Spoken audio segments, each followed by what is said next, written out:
যদি আজ আপনার মন খারাপ থাকে, যদি মনে হয় কেউ আপনাকে বুঝতে পারছেন না, যদি ভেতরে ভেতরে অনেক কষ্ট জমে থাকে, তাহলে আর কোথায় যাবেন না। এই কয়েক মিনিট চুপচাপ শুধু আমার কথাগুলো শুনুন।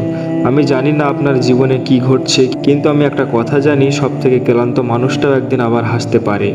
আর হয়তো আজকের এই ভিডিওটা আপনার সেই দিনের শুরু হতে পারে। সব কষ্ট চিরকাল থাকে না। আকাশের দিকে তাকিয়ে দেখুন, কোনো ঝড় কি সারা জীবন থাকে? থাকে না। বৃষ্টি থেমে যায়, মেঘ সরে যায়, আবার সূর্য ওঠে।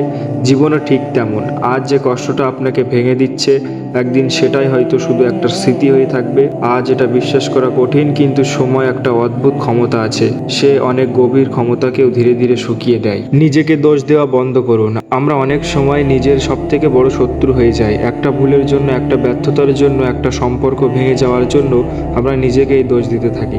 কিন্তু ভাবুন তো, যদি আপনার সবথেকে প্রিয় মানুষটা একই ভুল করত, আপনি কি তাকে এত কঠিনভাবে বিচার করতেন? হয়তো না।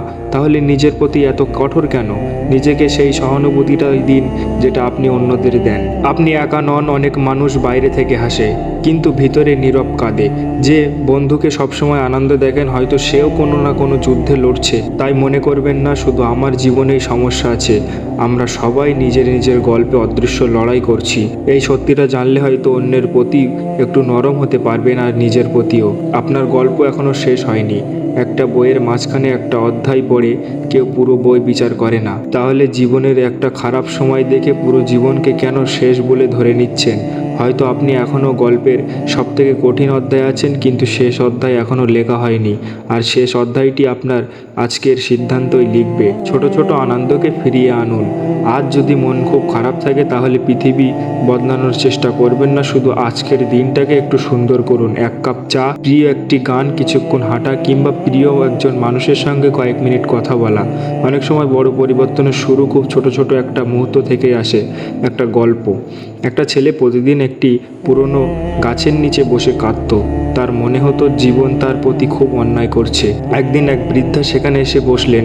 তিনি কিছু বললেন না, শুধু গাছের শুকনো পাতাগুলো দেখলেন। তারপর বললেন, দেখেছো, এই গাছটা সব পাতা হারাচ্ছে, কিন্তু তবুও সে দুঃখ ভরা মন নিয়ে এখানেই দাঁড়িয়ে আছে, কারণ সে জানে বসন্ত আবার আসবে। ছেলেটি জিজ্ঞেস করলো, যদি বসন্ত না আসে?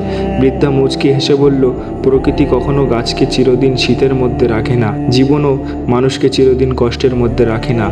তুমি শুধু বেঁচে থাকো, অপেক্ষা করো, আর নিজের ভেতরের আলোটা নিভতে দিও না। সেই দিন ছেলেটি প্রথমবারের মতো বুঝেছিল, সমস্যা নয়, আশা হারিয়ে ফেলাটাই সবথেকে বড় হার। আজ যদি আপনার মন খারাপ থাকে, তাহলে নিজেকে জোর করে শক্ত দেখানোর দরকার নেই। একটু বিশ্রাম নিন, একটু গভীর শ্বাস নিন, তারপর আবার শুরু করুন। কারণ ভেঙে পড়া মানে শেষ হয়ে যাওয়া নয়। কখনো কখনো ভেঙে পড়া মানুষই নিজেকে নতুনভাবে গড়ে তোলে। হয়তো আজ কেউ আপনাকে বলেনি, তাই আমি বলছি, আপনার উপস্থিতি মূল্যবান, আপনার জীবনও মূল্যবান। আজকের কষ্ট আপনার পুরো পরিচয় নয়, তাই তাড়াহুড়ো করে কোনো সিদ্ধান্ত নয়।